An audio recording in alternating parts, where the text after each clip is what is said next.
go get them again. Welcome back to another unboxing first impression video on my channel. Today we are delving into the brand of Hermès and we are going into the Bel Ami series. Not a very big series. What you see is what you get. But this one called Bel Ami Vétiver. Now, not much of an unboxing. I got this on Facebook group. Someone was selling their bottle. Small little, like I mean hardly a dent here. Guess they didn't like this fragrance. Good for me. Really great snag. I think I got it for under $100 Canadian. Great price for an Hermès release, but I'm looking forward to it. It's one of those bottles that was on the other side of the camera where I'm like, I like Bel Ami, and I wanted to see what Elena did with it. I've been on an Elena kick ever since he got forced retired out of Hermès there. I've been on a kick of going, okay, which ones did I miss from Elena? And there's a lot, even though I got a lot of Hermès releases, but I've been kind of collecting his stuff like Pokemon, and my next move, just like Christopher Chung, is that I've been doing that with Amouage, but now I'm running out of male releases. I think I'm going to go in the female aisle of what Elena did as well. So a fun fact with this bottle right here is the cap. If you didn't know, the cap here is an ode to the riding cap worn for a horse racer. They had the little black caps or hats that they, well, yeah, to protect their head, of course. So this is, of course, a flanker to the 1986 release, which was not pen. This was prior to Elena Hermès years. So I'm looking forward to seeing what he did with the recipe. Is he going to flatten it? Is he going to put certain things that we know Elena, of course, Vétiver is one of his strong points in fragrances. So I'm looking forward to seeing what he did with Bel Ami.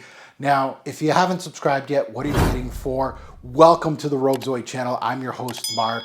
Hit that subscribe button, smash that like button. You know, you're gonna get stuff like this from the past.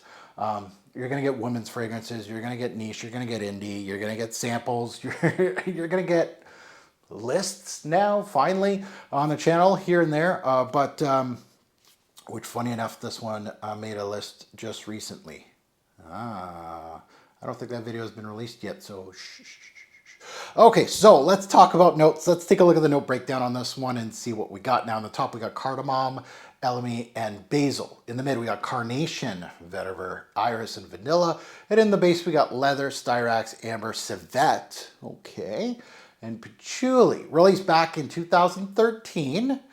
Oh, okay, that's a... that is a unique year to release something like this, and I'm assuming it's going to be a stronger, more potent fragrance. This was in the in the midst of, if my Rolodex serves me right, a lot of sweet fragrances started coming out at that time, and Broxton, I think, was introduced around that time. So interesting to see that they did a flanker on Bel Ami at that time. Now let's take a look at pricing. Of course, we got to give the nose due. It's Jean-Claude Elena, my favorite perfumier of all time. Pricing, not as expensive as I thought. I'm trying to remember, but I remember going to an Hermès boutique. I went to several throughout my years. I really thought, not this one, but Bel Ami, the one I bought right here, Rocabar and all that, they were just as, or they were a little less expensive than the Hermès Essence back in the time. I think the Hermès Essence fragrances were approximately $2 and change. And I'm going like 10 years back here. It's been a while since I've been in an Hermès boutique, to be quite honest. But yeah, I remember them being quite expensive. And obviously Hermès Essence has blossomed into uber expensive. But yeah, this one, what I saw was retails at $130 USD. I thought it was like high 100s, but I might be wrong. Obviously I'm wrong because I did a little bit of research and that's what it said on the Hermès website. You can find it online for around $100, so it's actually a lot cheaper than I thought. Like I didn't get as much of a bargain that I thought I did. I was like, oh, under $100, it's a great deal. Maybe not. A deal nonetheless. Now, obviously that's Canadian, so that's a big difference. Now, let's see what we get here. We are going to put it on strip first, and then we'll put it on skin. I'm looking forward to finally adding this to the collection. It's been sitting there collecting dust for a few years. I'm sure a lot of the diehard Roguezoid subscribers are like, yeah, we've heard it. We know you got a backlog. I do. So let's smell this one.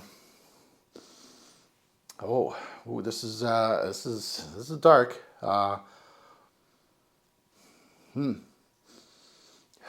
Just like the original, this is a well-built perfume. You can tell there's going to be complexity, there's going to be volumes.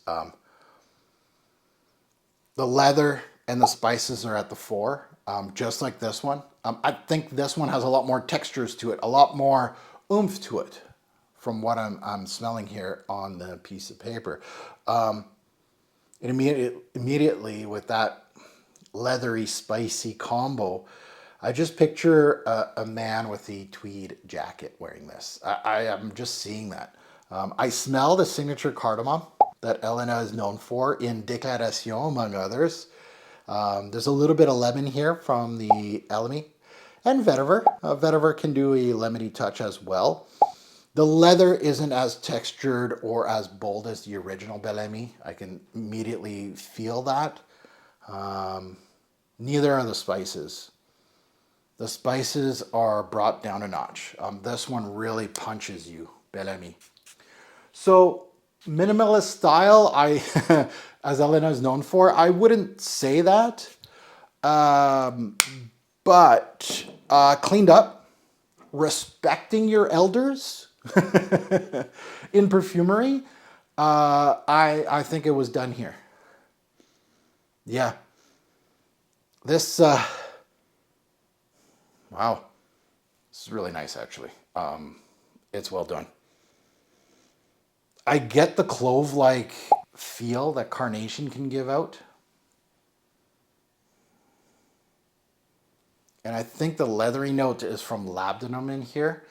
So it's a little muffled, a little less in your face. I wouldn't say suede-like, but it's... And the labdanum in that portion also gives out ambery, warm ambery tones. And leathery nuances, of course. The labdanum in here, even though not listed as an official note, I feel gives this fragrance a little bit of an ambery glow. You know, that sweet, warm ambery glow, but also labdanum gives out leathery touches and resinous touches as well. I'm feeling a little bit of that in here. The spices, like I mentioned earlier, have less bite. The original Bel Ami spices are really textured. So you're getting a lot more of a 3D effect with it. Not poo-pooing this fragrance at all. I'm not saying it's flattened. There is textures, but I feel like the Bel Ami is more stronger nuances on the textures themselves. I feel like this rendition has more green, and I haven't even spoken about the Vétiver yet, but there you go, hence the Vétiver.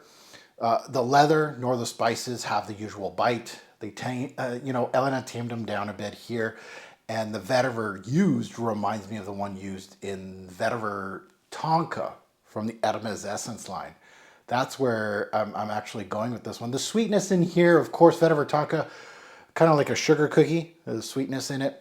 Not present here at all. But there's a vanillic touch in here. I think it's the styrax that could be doing that.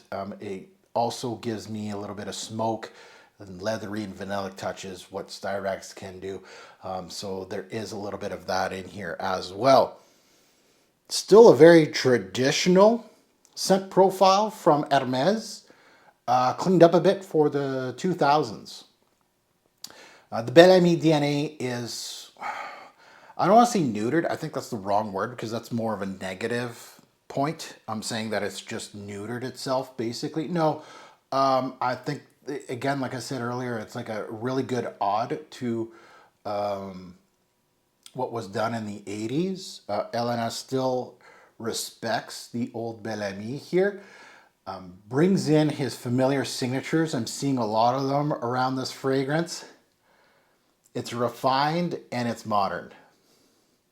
Yeah, so very classy, well done perfume by Hermès. The original kind of barks, like it's a big boy perfume. This one kind of, yeah, maybe growls a bit.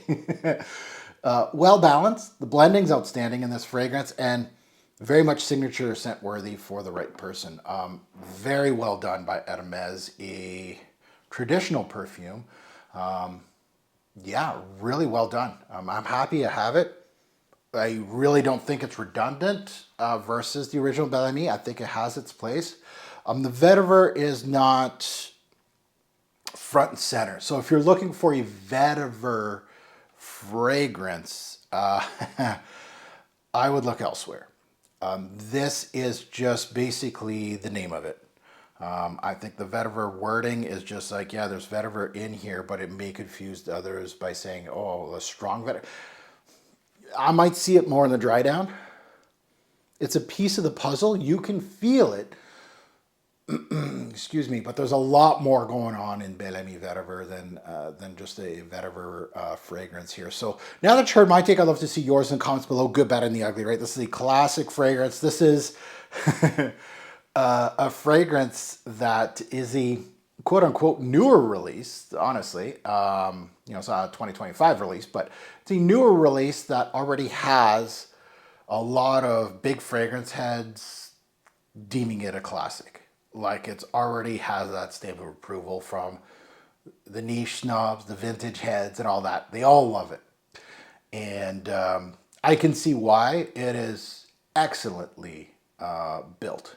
And it gives its respects to the original, changes it enough that it's bottle worthy. In my personal opinion, I think it's a lot more wearable, more versatile, we'll say.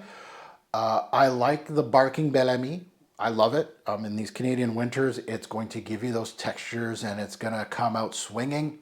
This one, a little tamer, but still has those beautiful touches, right? When you're talking about Elena and his watercolor, facets, you almost kind of cringe a little bit and you're going, okay, what did he do to Bel Ami? This could go in a bad direction, that it was too flattened and too minimalistic, right?